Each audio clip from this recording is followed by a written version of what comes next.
Hello दोस्तों, स्वागत है आप सभी का मेरे चैनल पर।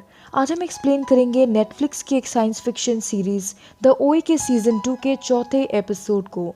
दोस्तों, इस एपिसोड की IMDb रेटिंग 9.1 है। अगर आपने इस सीरीज के पहले एपिसोड्स नहीं देखे हैं तो इसका लिंक आपको डिस्क्रिप्शन बॉक्स में मिल जाएगा। चलिए बिना देरी किए चलते हैं कहानी की ओर। इस एपिसोड की शुरुआत में हम ओए को देखते हैं जो एक सपना देख रही थी।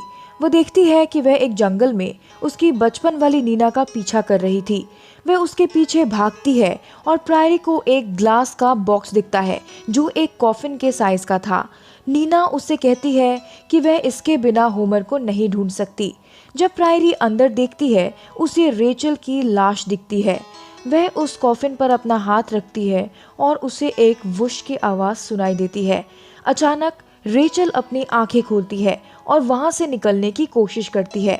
अगले ही पल रेचल नीना में तब्दील हो जाती है जो बाहर आने की कोशिश कर रही थी। दोस्तों, ये सारी बातें प्रायरी डॉक्टर रॉबर्ट से कह रही थी। ओए डॉक्टर रॉबर्ट से पूछती है कि क्या उन्होंने रेचल का पता लगाया। होमर कहता है कि उसे उसके परिवार के पास के ही एक हॉस्पिटल में ट्रांसफर कर दिया गया है। ओए कहती है कि जरूर रेचल को हैप ने मार डाला है क्योंकि वह जान गया था कि रेचल उसके बारे में इंफॉर्मेशन दे सकती थी। ओए होमर से पूछती है कि क्या हैप के लैब में कोई बंद कमरा है।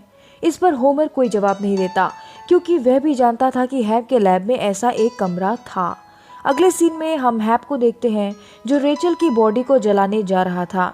फिर हम देखते हैं करीम ट्रेजर आइलैंड में आता है और रिसेप्शनिस्ट से पूछता है कि क्या वह नीना से बात कर सकता है। वह ओए का इंतजार एक रूम में करता है। नीना को देखकर वह उससे पूछता है कि क्या वो लोग पहले कभी मिले हैं। इस पर नीना कहती है कि उसे ऐसा नहीं लगता। करीम उसे बताता है कि वो एक प्राइवेट इन्वेस्टिगेटर है और वह एक गुमशुदा लड़की की तलाश कर रहा है। करीम उससे कहता है कि शायद मिशेल उसी घर से गायब हुई थी। वह आगे कहता है कि शायद वहां से और भी टीनेजर्स गायब हुए हों।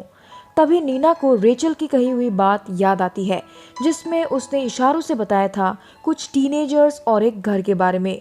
करीम उसे पूछता है कि क्या वो उसे उस घर तक लेकर जा सकती है। ओए उसे वादा करती है कि अगर उसने ओए को यहाँ से भागने में मदद की तो वो भी उसे उस घर तक लेकर जाएगी। करीम हाँ कर देता है और अगले ही पल वो लोग वहाँ से भाग जाते हैं। अगले सीन में हम हैप को स्विमिंग करते हुए देखते हैं और पूल के अंदर उसे एक औरत दिखती है। वो हैप के पास आकर कहती है कि वो भी हैप की तरह ही इस दुनिया की एक टूरिस्ट है, मतलब वो भी किसी और डायमेंशन से इस दुनिया में आई थी। वो कहती है कि मुझे तुम्हारे कानों से आ रही आवाज़ यहाँ तक सुनाई दे रही है। उससे हैप को पता चलता है कि ट्रैवल करने के साइड इफेक्ट टिनिटस था। टिनिटस दोस्तों एक ऐसा कंडीशन था जिसके कारण ट्रैवलर्स के कान में एक आवाज गूंजती रहती थी। अगले सीन में हम करीम और ओए को एक रेस्टोरेंट में बैठा देखते हैं। ओए उससे कहती है कि तुम मुझे उस घर के बारे में सब कुछ बताओ जिससे मुझे घर के अंदर जाने का खुफिया रास्ता ढूंढने में मदद मिले। करीम उससे कहता है कि उस घर को एक इंजीनियर ने अपनी पत्नी के लिए बनाया था। लोग कहते हैं कि उसकी पत्नी एक मीडियम थी, यानी वो दूसरी दुनिया के लोगों से और आत्माओं से बात कर सकती थी और उनके बाद उस घर को तुमने और पियरी ने खरीद लिया। ये सब कहने के बाद करीम उसे पूछता है कि वो खुफिया रास्ता कहाँ है और ओए की शक्ल देखकर वह समझ जाता है कि ओए को उस घर के बारे में कुछ नहीं पता था। करीम ओए को अपना मोबाइल फोन पर उस गेम की पहेली दिखाता है जिसमें लिखा था 3 वाइज मैन। आगे की फोटोज देखने पर प्रायरी को मिशेल की तस्वीर दिखती है। वो पहचान जाती है कि ये उसकी दुनिया का बक है। वो करीम को कहती है कि मिशेल को देखकर उसे एक लड़के की याद आ गई। ओए करीम से पूछती है कि तुम डॉक्टर पर्सी के बारे में क्या जानते हो। करीम से उसे पता चलता है कि हैप कभी पियरी का थेरेपिस्ट हुआ करता था और ओए कहती है कि ये सब कनेक्टेड है, हैप, पियरी, वो घर और सारे मिसिंग बच्चे। आगे फोटोज देखने पर उसे क्यूरी का वो की लॉक दिखता है। ओए उसे पूछती है क्या तुम नीना के घर पर गए हो, क्योंकि ये की लॉक उसके घर पर भी है। अब प्रायरी कहती है कि हमारे सवालों के जवाब हमें नीना के घर पर ही मिलेंगे। अगले सीन में जब हैप अपना फोन देखता है, उसे डॉक्टर रॉबर्ट के कई मैसेजेस आए हुए थे। हैप डॉक्टर रॉबर्ट को कॉल करता है और उसे पता चलता है कि नीना क्लिनिक से भाग गई है। हैप डॉक्टर रॉबर्ट को पुलिस को बुलाने के लिए कहता है क्योंकि नीना एक पागल औरत थी। हैप को एक पल के लिए याद आता है कि कैसे उसने रेचल की बॉडी को आग लगा दी थी। तभी वहां उसकी नई दोस्त इलोडी आ जाती है। अगले सीन में हम डॉक्टर रॉबर्ट को स्कॉट और रेनाटा के साथ एक सेशन में देखते हैं। स्कॉट उसे बताता है कि कैसे होमर और ओए ने उसे कई बार बचाया था।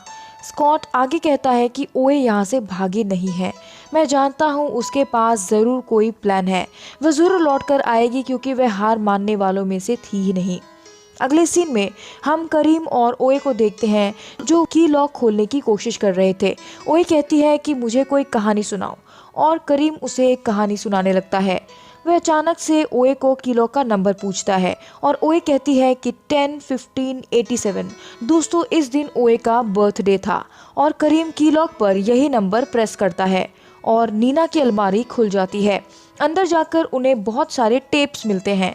प्रायरी कहती है कि ज़रूर इन टेप्स में कुछ तो ऐसा है जो ये लोग छिपाना चाहते हैं और टेप्स चलाकर देखने पर उन्हें पता चलता है ये सब नीना के सपने थे जिन्हें रिकॉर्ड किया गया था। तभी करीम को एक डायरी मिलती है जिसमें कुछ अल्फ़ाबेट्स लिखे हुए थे। प्रायरी अपने हाथों से कुछ अल्फ़ाबेट्स को ढक लेती है और अब उन्हें 3 दिखते हैं। इसका मतलब था 3 वाइज मैन। करीम कहता है कि ये आखिरी रिडल था उसी गेम का जिसे मिशेल खेल रही थी जब वो गायब हुई थी। अब उन्हें लगता है कि उसी गेम के जरिए उन्हें उस घर का खुफिया रास्ता मिलेगा। अब वो लोग नीना का फ़ोन देखते हैं ताकि उन्हें इस क्लू के बारे में और कुछ पता चले। अगले सीन में होमर एक लड़की के साथ डेट पर जाने के लिए तैयार होता है। नीना के फ़ोन पर उन्हें इसी क्लू के नाम पर एक नंबर सेव्ड मिलता है। प्रायरी नीना बनकर उस आदमी से बात करती है और वहां जाने का प्लान बनाती है। वो आदमी कहता है कि मैं रात के 9 बजे आपसे मिलूंगा और वो आदमी नीना को अच्छे से तैयार होकर आने के लिए बोलता है। अगले सीन में हम हैप और इलोडी को एक रेस्टोरेंट में देखते हैं, मगर हैप ने उससे दोस्ती सिर्फ अपना काम निकलवाने के लिए की थी। हैप उससे पूछता है कि तुम्हें कैसे पता चला कि मैं इस दुनिया का नहीं हूँ। इलोडी कहती है कि मैं इतनी बार ट्रैवल कर चुकी हूँ कि मुझे पता चल जाता है। हैप इलोडी से पूछता है कि क्या हम डिसाइड कर सकते हैं कि हमें कहाँ जाना है। इलोडी कहती है कि तुम प्लान कर सकते हो। इलोडी आगे कहती है कि मैं एक बार एक ऐसी दुनिया में गई थी जहाँ मैं एक एक्ट्रेस थी। वह कहती है कि उस एक्ट्रेस और मेरे बीच में कुछ तो कॉमन था। ये सुनकर हैप किसी सोच में पड़ जाता है। हैप उससे कहता है कि वह मूवमेंट्स करके इस दुनिया में आया है। इलोडी कहती है ये एक बहुत ही पुराना तरीका है। इस बात से हैप समझ जाता है कि मूवमेंट्स के अलावा भी ऐसे कई तरीके थे जो उसे दूसरी डायमेंशन में लेकर जा सकते थे। इलोडी हैप से कहती है कि वो उसे ये करके दिखाएगी। अगले सीन में हम होमर और उसके डेट को देखते हैं जिसका नाम योसी था। उसे पता चलता है कि वह भी डेथ पर रिसर्च कर रही थी। होमर उसे प्रायरी के बारे में बताता है। होमर कहता है कि वो मुझे अपना सोलमेट मानती है और वो कहती है कि हम एक अलग दुनिया में ज़मीन के अंदर 7 सालों तक कैद थे और हमें डॉक्टर पर्सी ने किडनैप कर रखा था।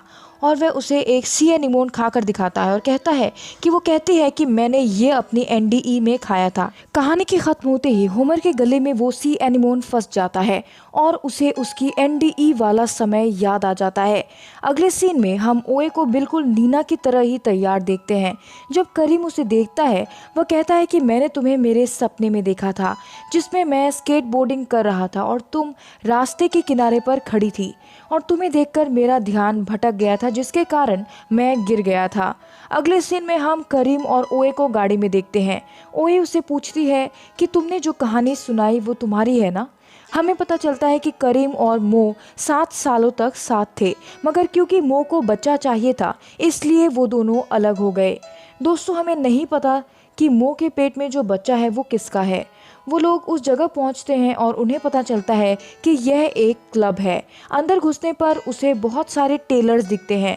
वहां पर बारटेंडर प्रायरी को नीना की रेगुलर ड्रिंक बनाकर देता है। करीम ओए से कहता है कि मैं उस घर का पता लगाने जा रहा हूँ। प्रायरी को वहां पर कुछ अंधे बच्चे दिखते हैं जो यहाँ पर गाना गाते थे। तभी एक पल के लिए प्रायरी को नीना की एक झलक दिखती है। तभी वहाँ का मैनेजर विक्टर आकर ओए को परफॉर्मेंस के लिए लेकर जाता है, लेकिन ओए को तो पता ही नहीं था कि नीना वहाँ पर क्या करती थी। अगले सीन में हैप होमर को कॉल करता है और उसे स्कॉट से उसके नियर डेथ एक्सपीरियंस की जानकारी लेने के लिए कहता है। अगले सीन में हम प्रायरी और विक्टर को देखते हैं, जो उसे ब्लू लाइट्स के टनल के बीच से कहीं लेकर जा रहा था। ओए विक्टर से कहती है कि उसे पता ही नहीं कि उसे करना क्या है। विक्टर उससे कहता है कि तुम हर बार यही कहती हो। वो उसे एक चेयर पर बैठने के लिए कहता है। एक आदमी उससे आकर पूछता है कि क्या मैं आपको बांध दूं, क्योंकि पिछली बार भी हमने यह किया था। ओए मजबूरी में हाँ कर देती है और उसके हाथ पांव को उस चेयर से बांध दिया जाता है। विक्टर कहता है कि तुम अगर वो वर्ड कहना चाहती हो तो तुम कह सकती हो। जब करीम वापस क्लब पहुंचता है, उसे बहुत सारे लोग दिखते हैं जो एक शो देखने आए थे और स्टेज पर ओए को बंधा हुआ चेयर पर दिखाया जाता है। पर्दे खुलते हैं और हम ओए के पीछे एक भयानक ऑक्टोपस को देखते हैं।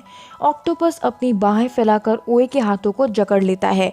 वह ओए से ऑडियंस को हेलो कहने के लिए कहता है। ऑक्टोपस आगे बताता है कि उसका नाम ओल्ड नाइट है और हर शाम की तरह वो आज परफॉर्म नहीं करेगा, क्योंकि आज उसे ओए से बात करने का मौका मिला था।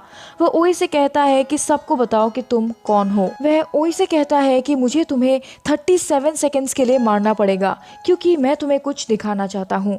तभी वहाँ करीम को उस गेम के जैसा ही एक दरवाजा दिखता है।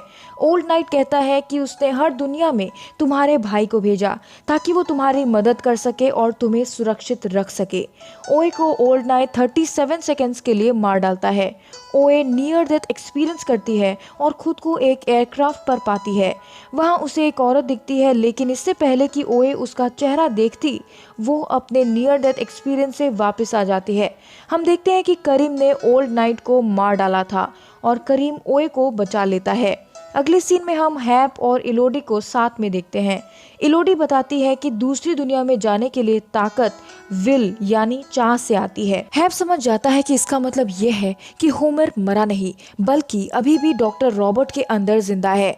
करीम ओए को लेकर उसी दरवाजे के अंदर चला जाता है जो उस गेम के दरवाजे की तरह लग रहा था। और आखिरी सीन में हम डॉक्टर रॉबर्ट को देखते हैं, जो हैप के कहे मुताबिक स्कॉट के नियर डेथ एक्सपीरियंस का पता लगाने की कोशिश कर रहा था। और इसी के साथ ये एपिसोड यही खत्म हो जाता है। दोस्तों, आशा है आपको वीडियो पसंद आई होगी। जल्दी मिलेंगे सीजन 2 के 5वें एपिसोड के एक्सप्लेनेशन में। वीडियो अच्छी लगी हो तो लाइक करें और चैनल को सब्सक्राइब करें। तब तक के लिए बाय, टेक केयर।